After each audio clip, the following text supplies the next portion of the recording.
मुख्यमंत्री है पलटू राम, वो माफिया डॉन अनंत सिंह के चपरासी बन गए हैं। और जो आईएएस आईपीएस है वो मर्दाना कमजोरी के शिकार है। ऐसे नपुंसक और नामर्द हो गए हैं कि उनमें माफिया पर हाथ डालने की औकात नहीं है। तो ये आईएएस आईपीएस करते क्या है? तो जिसको समझते हैं कि हमसे कमजोर है, गरीब आदमी है, हमसे कमजोर है, हमसे नीचे पद पर है, हम डीएम है, ये मुखिया है, तो उसके सामने ये लोग बदतमीजी से बात करने लगते हैं, तू तड़ाक करके बात करने लगेंगे। वो कहिएगा कि आप अनंत सिंह को बेऊर जेल से दिल्ली के तिहाड़ जेल भेजिए, तो जिलाधिकारी महोदय चूहा के बिल में घुस जाएंगे, है ना? 15 दिसंबर 24 को जो बापू परीक्षा केंद्र में बीपीएससी अभ्यर्थियों पर कैसे थप्पड़ चला रहे हैं, इनको कहा जाएगा अनंत सिंह पर थप्पड़ चलाने के लिए, तो जिलाधिकारी महोदय सुसु करने लगेंगे। दिक्कत तो ये ना है। नमस्कार, आप देख रहे हैं इम्पैक्ट लाइव। मैं हूं आपके साथ करुणा तिवारी। विपिन सर और वैशाली के डीएम के बीच विवाद बढ़ता ही जा रहा है। बातचीत करेंगे, हमारे साथ मौजूद हैं एक्स आईपीएस अमिताभ दास सर। बहुत बहुत स्वागत। धन्यवाद आपका। सर, पूरा मामला क्या है? आखिर विपिन सर और जो वहाँ के डीएम है इतनी चर्चा में। देखिए, सोशल मीडिया से और बाकी सूत्रों से जो मुझे पता चला है, जो आपने कहा विपिन सर हैं, कोई वो मुखिया भी शायद हैं, तो वो गए थे डीएम वैशाली से बात करने के लिए यशपाल मीणा से, तो यशपाल मीणा ने कुछ बदतमीजी की। और जो मेरे सूत्र बताते हैं कि ये जो जिलाधिकारी वैशाली है, मतलब बदतमीज प्राणी है ही ये, मतलब इसकी पहली बार शिकायत नहीं हो रही, इसकी बदतमीजी की पूर्व में भी शिकायतें हुई है। तो देखिए, ये बिहार में भी बहुत एक अराजक दौर चल रहा है ना? जो मुख्यमंत्री है पलटू राम, वो माफिया डॉन अनंत सिंह के चपरासी बन गए हैं। और जो आईएएस आईपीएस है वो मर्दाना कमजोरी के शिकार है। ऐसे नपुंसक और नामर्द हो गए हैं कि उनमें माफिया पर हाथ डालने की औकात नहीं है। तो ये आईएएस आईपीएस करते क्या है? तो जिसको समझते हैं कि हमसे कमजोर है, गरीब आदमी है, हमसे कमजोर है, हमसे नीचे पद पर है, हम डीएम है, ये मुखिया है, तो उसके सामने ये लोग बदतमीजी से बात करने लगते हैं, तू तड़ाक करके बात करने लगेंगे, बदतमीजी से बात करने लगेंगे, कुछ गालियां निकालने लगेंगे, इस टाइप से करते हैं, जो कि बहुत शर्म की बात है। क्योंकि आप इतने कमजोर आदमी हैं कि बड़ा माफिया पर, अब पटना के जिलाधिकारी को आप देखिए, ये जो भी पटना के जिलाधिकारी हैं, इनको कहिएगा कि आप अनंत सिंह को बेऊर जेल से दिल्ली के तिहाड़ जेल भेजिए, तो जिलाधिकारी महोदय चूहा के बिल में घुस जाएंगे, है ना? और अभी देखिए बीपीएससी अभ्यर्थियों पर किस तरह थप्पड़ चला रहे थे। बिल्कुल, एक संवैधानिक पद पे बैठे हुए हैं फिर भी।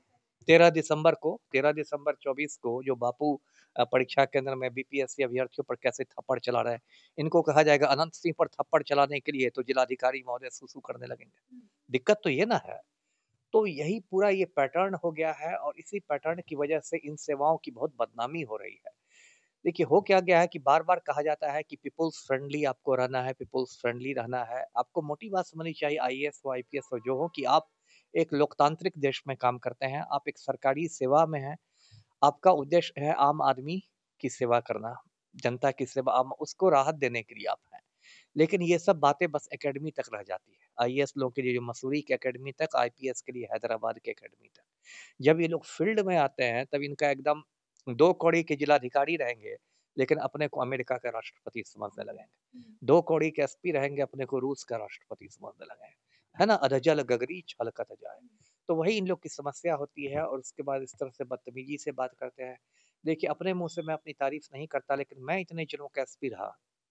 एक सिपाही से मैंने कभी तुम कह के बात नहीं की, सबसे आप कह के बात करता रहा। एक चौकीदार से, एक होमगार्ड से मैंने कभी तुम कह के बात नहीं की, सबसे आप कह के बात करता रहा। क्योंकि ये आपका एक संस्कार दिखाता है, आपकी क्या परवरिश हुई है ये दिखाता है। और बिहार के आईएएस लोग पर मैं क्या कहूँ? अभी देखिए, 1.5 साल पहले पलटू राम ने एक आईएएस के हत्यारे को जेल से छोड़ दिया था। आनंद मोहन को रिहा कर दिया था, जिसने एक आईएएस अधिकारी का खून किया था। तो कायदे से तो आईएएस एसोसिएशन को इसका विरोध करना चाहिए था कि आप आईएएस अधिकारी के हत्यारे को छोड़ रहे हैं। बिहार में एक पूरा आईएएस एसोसिएशन है, जिसमें सैकड़ों आईएएस सदस्य हैं, उनका अध्यक्ष है, सेक्रेटरी है, इतना बड़ा आईएएस भवन बना हुआ है पटना हवाई अड्डे के बगल में, आप देखिएगा। और ऐसे ये लोग नपुंसक हो गए हैं कि पूरा आईएएस एसोसिएशन चूं तक नहीं बोल सका।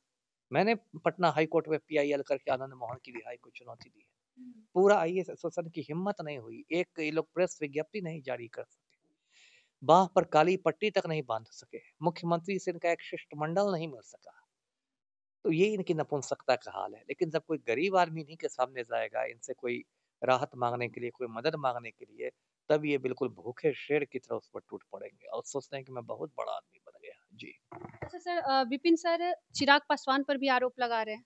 डीएम पे तो लगा ही रहे हैं, साथ में चिराग पासवान पे लगा रहे हैं कि इनके कहने के बाद ही वहाँ पे जो बाउंसर और उनके जो थे वो लोग बैठने भी नहीं दिए, ना ही मेरा जो आवेदन था वो लेने। किनके कहने पर? चिराग पासवान पे ये आरोप है चिराग विपिन पासवान से। वहाँ क्या कर रहे थे डीएम ऑफिस में? उनका इतना कॉल गया हुआ है, ऐसा वो बोले। अच्छा, चिराग एक पासवान। निजी चैनल है, उस पे इंटरव्यू के दौरान। अच्छा, चिराग पासवान तो चिराग पासवान है, अब मैं क्या कहूँ, है ना? Bihar first, Bihari first, mafia first, बहनोई फर्स्ट। यही ना चिराग पासवान की बात है। उनके उनकी पार्टी में तो एक से एक खूंखार क्रिमिनल बैठे हुए हैं। चिराग पासवान की पार्टी में हुलास पांडे, जो इतना बड़ा क्रिमिनल है, वो लोजपा संसदीय बोर्ड का अध्यक्ष है।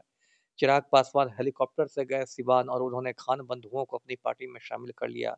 अयूब खान और रईस खान को, जो सिवान के खूंखार अपराधी हैं।